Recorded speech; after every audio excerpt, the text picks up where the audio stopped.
I'm Yang, and welcome to my kitchen. Today we are making stir-fry pasta. So, in our stir-fry pasta, we have red and orange peppers, some mushrooms, and some yellow and green zucchini. We also have, for some spices, half a tablespoon of garlic salt and half a tablespoon of dried oregano. We also have for our cheese some velveeta, and then we have some butter already heating up to stir fry our vegetables. So I started boiling some water. So to do that, I just added some salt and just dashed it in like this.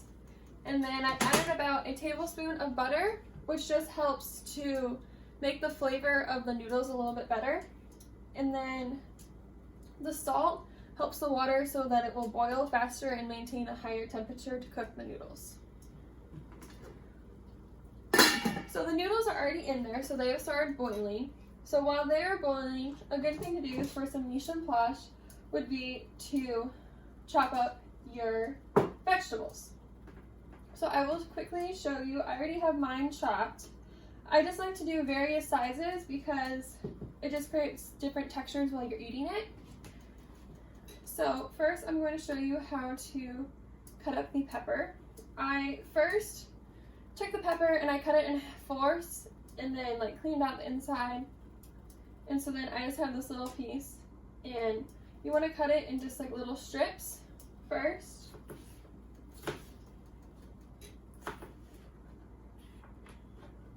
So you'll have little strips like this, and then you'll want to line them up. And you want to hold your knife like this so that your finger wraps around it. It just gives it the most control of being able to like control your knife and make sure you don't make any like wrong cuts or hurt yourself. And then for your other hand, you want to hold it like the bear crawl technique. So you tuck your the ends of your finger underneath, and then you use the knife right next to your knuckle as a guide. So I'm just cutting it up, and I am just using a small dice. Like I said, I like different textures in it. I just feel like it helps. So then after you do that, you will get, I used half of an orange pepper and half a red pepper because I like to add different colors and things. So this is half of each, and they're already cut up for us. And then we're also using zucchinis. Zucchinis are fairly easy to cut up. We're using half a yellow and half a green zucchini for more color and just a little bit more flavor. So you want to do the same thing, hold your knife the same way, and use the same bear claw technique on it. But these, you just cut thin slices.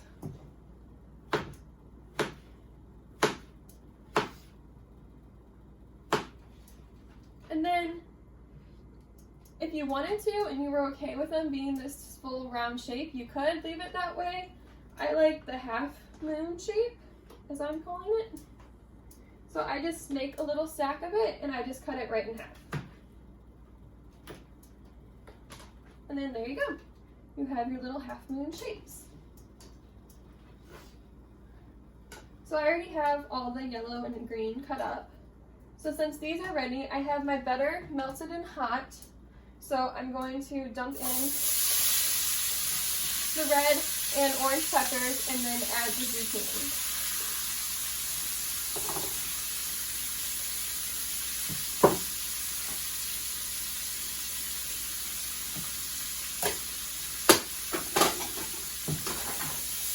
So I'm just going to shake it in the pan to get the butter mixed around, and then I'm taking a spatula and just stirring it around so it all gets coated with the butter. And then, while that is starting to cook, I'm going to add the half a tablespoon of oregano, and I'm just pouring it all around. And then, edit all of it out. And then I'm going to add the half a tablespoon of garlic salt. There we go. And then I'm just going to stir this with my spatula to make sure it gets some even cooking and that all of it get mixed together. So while this is starting to cook, I'm still just going to continually keep stirring it every now and again, just to make sure that not one side is being overcooked or getting burned on the bottom. And then I'm going to go over and show you how to cut a mushroom. They have it at the store. These are just white mushrooms, but you can use different kinds. I like the white one, but you can get it pre-sliced, or you can buy the whole one. These are the whole. Both of them are pretty easy to cut up. Even if you get the slice, you still have to cut it some to get the size that you want. But I'm going to show you how to cut up a whole one. So we're going to use the same technique of the bear claw and holding it on its side. And then I'm going to lay the mushroom on its side so its stems comes out. And then I'm just going to cut it this way.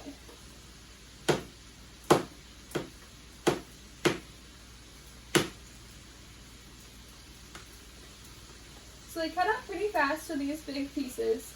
Now you could, if you like big pieces, you could just add it in like this, but I like it a little bit smaller. So I just line them up and chop it.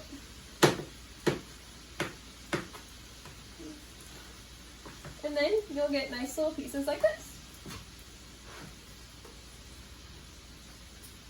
So I didn't add the mushrooms at the same time as the other zucchini and the peppers, just because the mushrooms cook a lot faster than the other ones. So that's why you want to wait until these are like mostly done and getting pretty tender, and then we'll add the mushrooms to it. It just helps because otherwise the mushrooms can get overcooked and become mushy or too brown.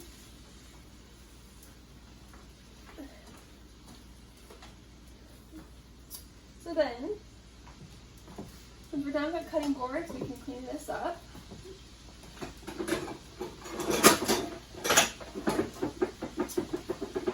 Let's check on our pasta. So you want to,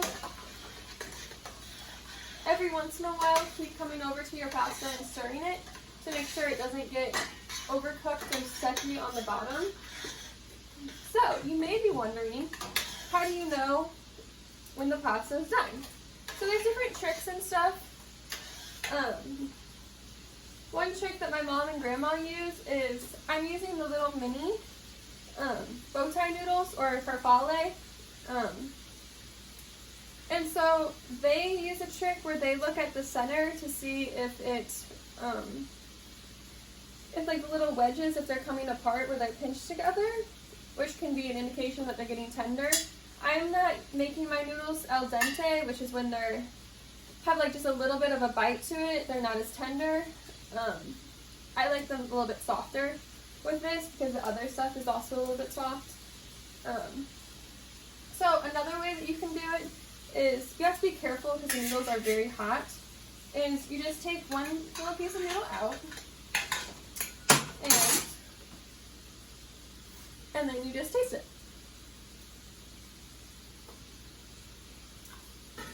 These are almost done, but not quite there. They need about like another minute. I would say they're more al dente at the moment. Another guy came up with another version of how to test your pasta, which you can see that now. How can you tell if the pasta's ready? Just throw it on the wall. If it sticks, it's ready. Fuck, maybe 2 more minutes. So now that our zucchini and peppers have been cooking for a while, and they feel and look pretty tender and they're starting to get a little brown, I'm going to go ahead and add the mushrooms to it. We're just sprinkling it all around, and then we're going to take our spoon and mix it up.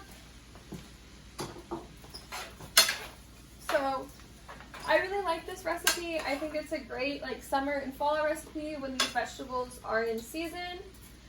And this could even be something that you made from like your backyard if you like to grow different vegetables. And then it is a great recipe because it can easily be like multiply and yield a large batch of it, or it can just make like a small batch if you just want pasta to eat throughout the week.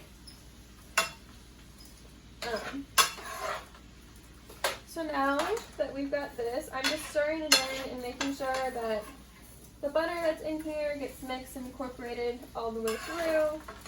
And then this will cook for about like another minute maybe, just until the mushrooms get like soft and a little bit brown. Which is not bad. It's not a bad thing for these to be brown. They want to be brown, so it shows a little bit of that they're cooking. And then it makes them like really soft and tender when you eat them. And if you're cooking this and like you see that maybe a lot of your butter burned away, then you can go ahead and add a little bit more butter, or you could even add a little bit more, you could use a little bit oil if you wanted to. Or if you wanted to substitute butter out altogether, you can also make this with using vegetable or olive oil too. Alright, so this is almost done. So we're going to check back in on our pasta. Let's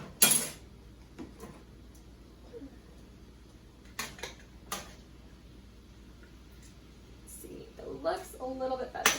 I think it might be ready. That's good.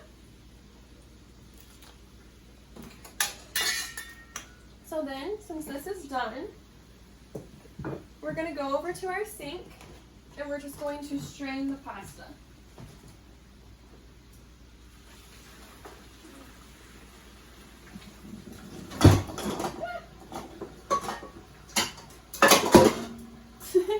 You have to be careful because it can be very hot and very slippery. So I'm just using a regular colander. Oh my.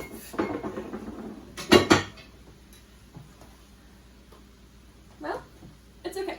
Stuff like this happens in the kitchen and you just have to go with the flow and make it work. I'm just using a normal strainer for my pasta. It's nothing special. So now our pasta is done and we have our thing is pretty much done stir frying. I have it on medium heat, which is good for sauteing, but now that it's pretty much done, I'm going to add the Velveeta cheese and have it melt. So I'm going to put it on like low to low medium heat. This just helps so that the cheese doesn't get overcooked, and then because your vegetables are pretty much done, you don't want to cook them too much that they all just become mush. So I have this Velveeta, it's a ½ pound, and I have it cut up into like little chunks. It just helps it melt faster, and then you can place it all around your pan without it all just being like chunked up in one spot. So then we have that. So then you just want to mix it around, and I like to try to get the cheese towards the bottom of it so it can melt faster. So then, once that is done, we're going to take our pasta, and once the cheese is melted, we're going to mix it together. I'd pour this pasta in there and stir it together, and then voila, we're done, and we have beautiful stir-fried pasta with all different kinds of vegetables, and it has a lot of really good nutrients, and there is no meat in this, and it's just little baby noodles. If you wanted to, you could add some meat, or you could change up and add some different vegetables. Like I'm sure eggplant would be really good in this, or you could just use whatever vegetables are in season. It's very easy to like substitute ingredients in this and make it however you like. So voila!